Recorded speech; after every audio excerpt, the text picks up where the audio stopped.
pour la bande originale du jeu, on a essayé d'être For the soundtrack of the game, we tried to be very close to what is done in film. We were constantly asking at each place in the game, why are we putting music here? What is it going to say? So we focused the music on bringing emotion, which is interactive, and supports the character's arc. I'm sorry. We make games that are very narrative. We're really into interactive drama, so the soundtrack also had to go in that direction, supporting the three characters' very different stories. My name's Philip Shepherd, and I'm a composer and a cellist and a producer, and today we're at Abbey Road Studio One, which is my favourite studio in the world, and today we're recording the soundtrack for Kara.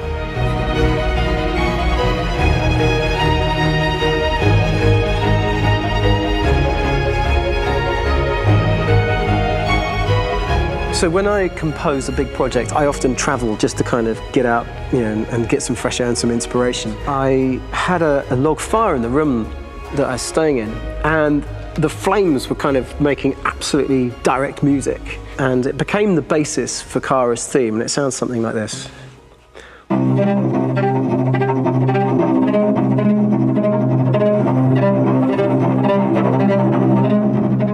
Now, over the top of that, I found a little theme that just seemed to fit over the top, which is taking Kara's name, Kara, and just using like a two-syllable motif, and it sounds like this. We're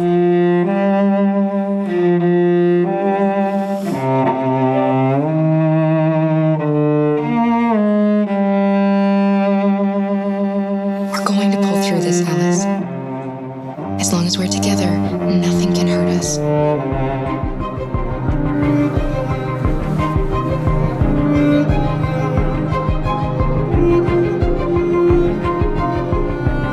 And all the time that's fitting over.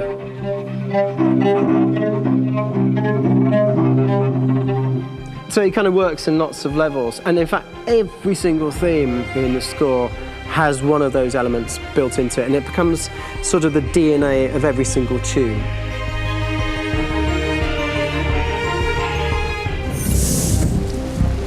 They're over there! Starting a new project, for me personally, it's always finding the right tone, finding the right color, I like to call it. For me, it's finding that right texture that actually sits against picture really well. One of the biggest things is I created custom instruments for Connor.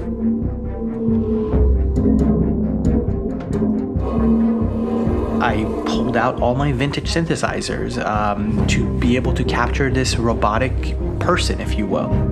As soon as you see Connor the first time, there is a really interesting thematic idea that you hear, and that's just made out of a Moog synthesizer, but completely manipulated in multiple ways. And it's robotic. It has a little bit of an emotional to it. He's on his mission, so you feel that as well. So it just kind of gives you that cold, motionless, with a mission in hand that you kind of feel throughout the whole thing.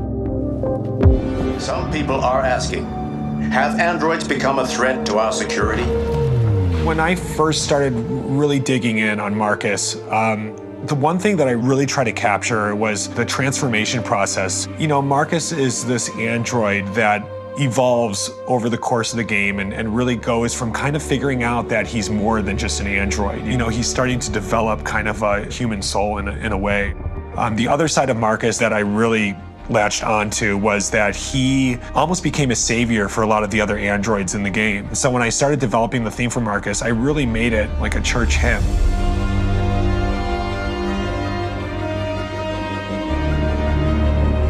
I wanted it to be very simple. I wanted to make it a chordal melody. I really wanted to make it almost like a Bach hymn. The tough thing with that is it had to be recognizable. If I made it too complex from a harmonic standpoint, it would be hard, I think, for people to kind of pick it out and recognize it.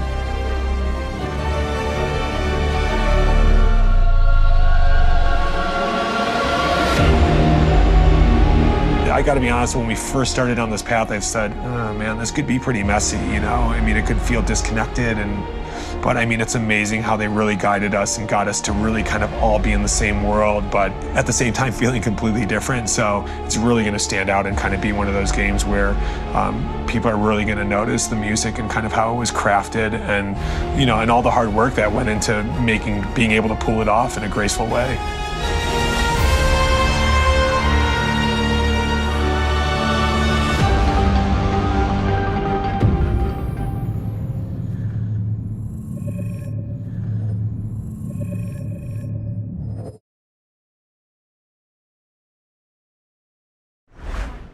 プレイステーション